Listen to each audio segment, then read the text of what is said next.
ਕਰਦੇ ਨੇ ਜੋ ਵੀ ਮੰਗਾ ਮੈਨੂੰ ਸਰਕਾਰ ਅਤਾ ਕਰਦੇ ਨੇ। ਹਰ ਇੱਜ਼ਤਾਂ ਦਾ ਸਦਾ ਉਹਨਾਂ ਦੇ ਗਲ ਵਿੱਚ ਰਹਿਣਾ, ਹਰ ਇੱਜ਼ਤਾਂ ਦਾ ਸਦਾ ਉਹਨਾਂ ਦੇ ਗਲ ਵਿੱਚ ਰਹਿਣਾ। ਉਹਨਾਂ ਖੁਸ਼ਬਖਤਾਂ ਦਾ ਨਾਂ ਮਰ ਕੇ ਵੀ ਜ਼ਿੰਦਾ ਰਹਿਣਾ, ਜਿਹੜੇ ਆਕਾ ਦੀ ਸਨਾ ਕਰਦੇ ਨੇ ਜੋ ਵੀ ਮੰਗਾ ਮੈਨੂੰ ਸਰਕਾਰ ਅਤਾ ਕਰਦੇ ਨੇ, ਜੋ ਵੀ ਮੰਗਾ ਮੈਨੂੰ ਸਰਕਾਰ ਅਤਾ ਕਰਦੇ ਨੇ।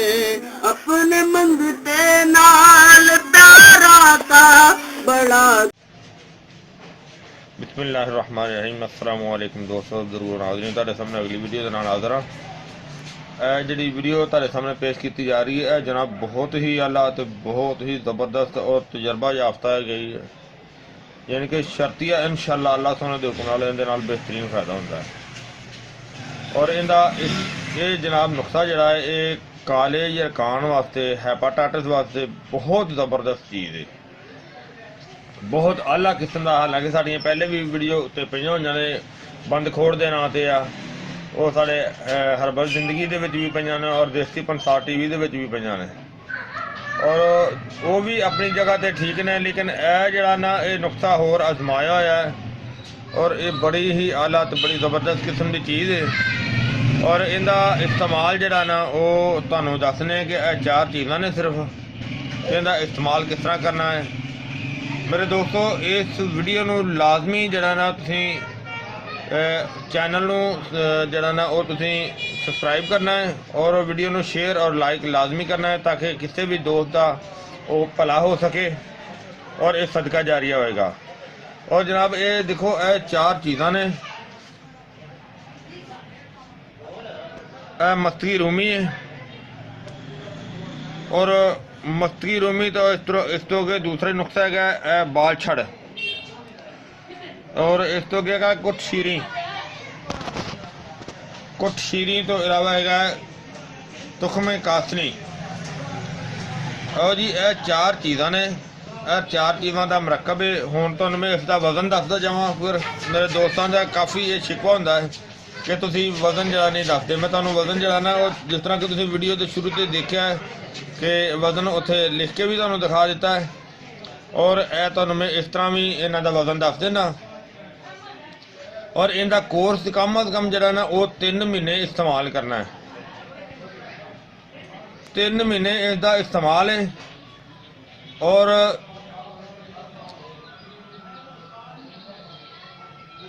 इनका पहले ये तुहानूं मैं इसका वजन दस देवां। जिहड़ा कासनी है ये 1 पाइया होना चाहिए, यानी कि 250 ग्राम।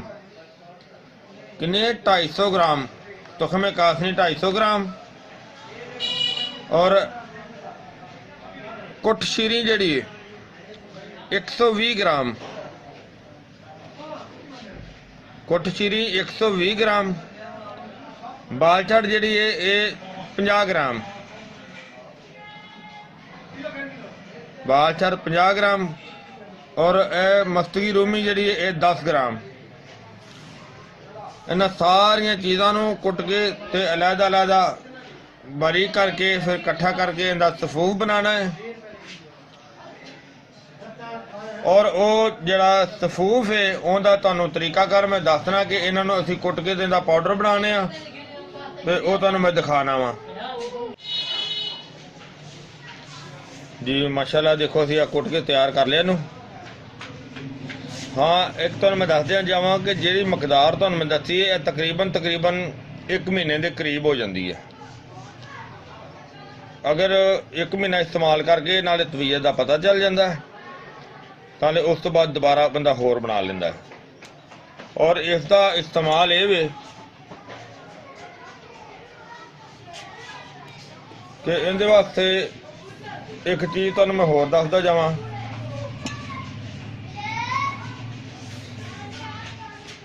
कि इहदा इस्तेमाल इहनूं किस तरह करना है। ਅੱਧੀ ਚਮਚ ਸੁਬਹ, ਅੱਧੀ ਚਮਚ ਸ਼ਾਮ ਨੂੰ, ਖਾਣਾ ਖਾਣ ਤੋਂ ਪਹਿਲੇ ਖਾਲੀ ਪੇਟ। ठीक है। देसी शहद लेना, जंगली शहद हो, उहदे 1 चम्मच भर के शहद का पानी विच पा के, पानी का गिलास भर के 1 चम्मच शहद का पानी का गिलास लैके उहदे पा के उन्होंने खोर के अच्छी तरह, और उस दे नाल यह दवाई खाया करनी है आधा चम्मच सुबह तो शाम, 2 टाइम खाली पेट, निहार पेट। और इस तो अलावा तली हुई हर चीज़ का परहेज करना है, जिस तरह कि मच्छी, अंडा, गोश्त, मसरां दी दाल, बैंगन, पकौड़े, समोसे और तली हुई चीज़। इस तो अलावा गर्म अशिया मज़ीद उसका परहेज करना है, और बड़ा अच्छी तरह परहेज करना है, सख्ती नाल परहेज करना है। और इस तो अलावा जिहड़ा कि ज़्यादा जरूरी खाण वास्ते आ, वो गन्ने का जूस बहुत ही बेहतर है। इस तो अलावा कद्दू का रायता बना के इस्तेमाल करना है, नाल सलाद ज़्यादा इस्तेमाल करनी है, चाटी दी लस्सी मिल जाए वो ज़्यादा इस्तेमाल करनी है। और कद्दू का रायता इस तरीके दे नाल बनाना है कि कद्दू एक कोई पाइया दा कद्दू हो जाए, देसी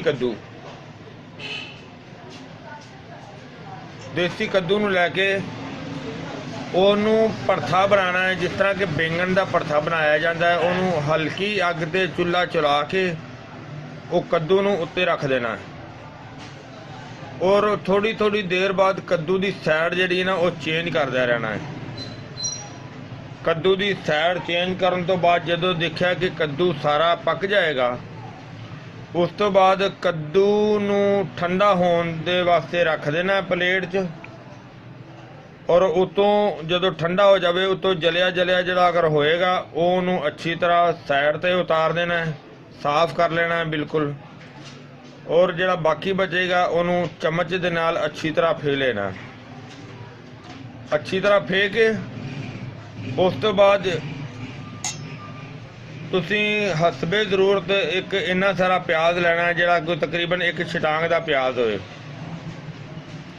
और उन्होंने बरीक बरीक एक छन्नी दे विच कट के, और उस दे अंदर सेब का सिरका 2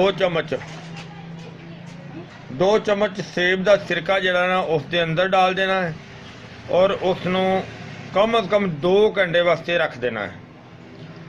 यानी कि 2 घंटे तो बाद तुहाडा कद्दू भी तैयार हो जाएगा, तुहाडा सिरका वाला प्याज जिहड़ा ना वो भी तैयार हो जाएगा।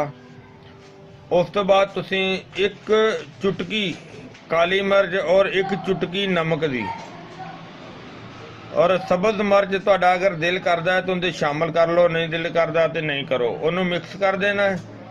उस दे अंदर पाइया आधा किलो जिन्नी तुहाडा दिल करे उस दे अंदर दही शामिल कर लेनी है। दही शामिल करके अगर तुहाडा दिल करता मजीद उनके अंदर छोटा जिहा टमाटर जिहड़ा वो शामिल कर लवो। अगर नहीं करोगे तो कोई ऐसा मसला नहीं, लेकिन जिहड़ा तरीकाकार तुहानूं मैं कद्दू का ते प्याज का समझाया उनका उस तरीके नाल ही रखना है। उस तो बाद उन्होंने अच्छी तरह मिक्स कर देना है। अच्छी तरह मिक्स करन तो बाद वो तुसी चम्मच दे नाल उन्होंने खा लेना है।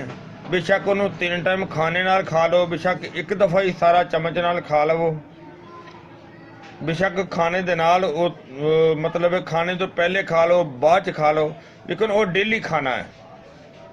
वो इस तरह ही समझ लो कि वो भी तुहाडी दवाई है, और वो इस दवाई का एक बेहतरीन और मुकम्मल जुज़ है कि वो इस तरीके दे नाल इस्तेमाल करना है। और अल्लाह सोने दे हुक्म दे नाल इंशाअल्लाह इस बीमारी तो छुटकारा मिल जाएगा। यानी कि एक यह नुस्खा जिहड़ा तुहाडे सामने पेशे खिदमत है, एक वो जिहड़ा तरीकाकार तुहानूं समझाया है रायते का, और रायता इस तरीके नाल बनाना है। अगर उस तरीके नाल ना बना सको तो कद्दू कांटा कद्दूकश करके बरीक करके उन्होंने पानी पा के बॉयल करोगे, और उनका पानी गिराना नहीं है, उनका पानी उनके अंदर ही जज़ब कर लेना है। उनके अंदर ही जज़ब करके ਔਰ ਬਾਕੀ ਜਿਸ ਤਰ੍ਹਾਂ ਪਿਆਜ਼ ਬਣਾਇਆ ਹੋਇਆ ਸੀ ਉਸੇ ਤਰੀਕੇ ਨਾਲ ਬਣਾ ਕੇ, ਤੇ ਕੱਦੂ ਦਾ ਰਾਇਤਾ ਇਸ ਤਰੀਕੇ ਦੇ ਨਾਲ ਵੀ ਬਣਾ ਸਕਦੇ ਹੋ ਔਰ ਦੂਸਰੇ ਤਰੀਕੇ ਦੇ ਨਾਲ ਵੀ ਭਰਥਾ ਕਰਕੇ ਵੀ ਬਣਾ ਸਕਦੇ ਹੋ। ਲੇਕਿਨ ਭਰਥਾ ਕਰਕੇ ਜ਼ਿਆਦਾ ਪਾਵਰ ਤੇ ਹੁੰਦਾ, ਜ਼ਿਆਦਾ ਤਾਕਤ ਤੇ ਹੁੰਦਾ, ਜ਼ਿਆਦਾ ਵਿਟਾਮਿਨ ਵਾਲਾ ਹੁੰਦਾ ਹੈ। ਔਰ ਇਹ ਮੇਰਾ ਵੀਰ ਜਿਹੜੀਆਂ ਚੀਜ਼ਾਂ ਤੁਹਾਨੂੰ ਮੈਂ ਦੱਸੀਆਂ ਨੇ, ਇਹ ਇਨਸ਼ਾਅੱਲਾ ਇਹਦੇ ਨਾਲ ਬਹੁਤ ਹੀ ਅੱਛਾ ਤੇ ਬੜਾ ਹੀ ਜ਼ਬਰਦਸਤ ਤੇ ਬੜਾ ਆਲਾ ਫਾਇਦਾ ਜਿਹੜਾ ਨਾ ਉਹ ਹੁੰਦਾ ਹੈ। ਔਰ ਕੋਈ ਵੀ ਮੇਰਾ ਵੀਰ, ਇਹ ਜਿਹੜਾ ਵੀ ਮੇਰਾ ਭਾਈ ਦੋਸਤ ਜਿਹੜਾ ਇਹ ਵੀਡੀਓ ਦੇਖ ਰਿਹਾ, ਇਸ ਨੂੰ ਜ਼ਿਆਦਾ ਤੋਂ ਜ਼ਿਆਦਾ ਸ਼ੇਅਰ ਕਰਨਾ ਹੈ, ਕਿਉਂਕਿ ਤੁਹਾਨੂੰ ਪਤਾ ਹੈ ਕਿ ਇਹ ਬਿਮਾਰੀ ਬਹੁਤ ਹੀ ਖਤਰਨਾਕ ਹੁੰਦੀ ਹੈ। ਔਰ ਇਹ ਜਿੰਨਾ ਵੀ ਹੋ ਸਕੇ ਚਲੋ ਕਿਸੇ ਦਾ ਭਲਾ ਹੋ ਜਾਏਗਾ ਅਗਰ ਇਹ ਵੀਡੀਓ ਦੇਖ ਕੇ ਉਹ ਆਪਣਾ ਇਲਾਜ ਕਰ ਲਏਗਾ। ਜ਼ਿਆਦਾ ਮਹਿੰਗਾ ਵੀ ਨਹੀਂ ਹੈਗਾ ਔਰ ਜ਼ਿਆਦਾ ਮੁਸ਼ਕਲ ਵੀ ਨਹੀਂ ਹੈਗਾ, ਔਰ ਇਹ ਹਰ ਦੋਸਤ ਆਪਣੇ ਘਰ ਵੀ ਬਣਾ ਕੇ ਇਸਤੇਮਾਲ ਕਰ ਸਕਦਾ ਹੈ। ਮੈਨੂੰ ਉਮੀਦ ਹੈ ਕਿ ਮੇਰੇ ਦੋਸਤਾਂ ਭਰਾਵਾਂ ਨੂੰ ਇਹ ਵੀਡੀਓ ਅੱਛੀ ਲੱਗੀ ਹੋਈ ਹੋਵੇਗੀ। ਇਹਨੂੰ ਤੁਸੀਂ ਲਾਈਕ ਕਰਿਓ, ਸ਼ੇਅਰ ਕਰਿਓ, ਸਬਸਕ੍ਰਾइब ਕਰਨਾ ਬਿਲਕੁਲ ਨਹੀਂ ਭੁੱਲਣਾ। इंशाअल्लाह अगली वीडियो ना फिर मिलेंगे। इजाज़त, अल्लाह हाफिज़, अस्सलामु अलैकुम वरहमतुल्लाहि वबरकातुहू।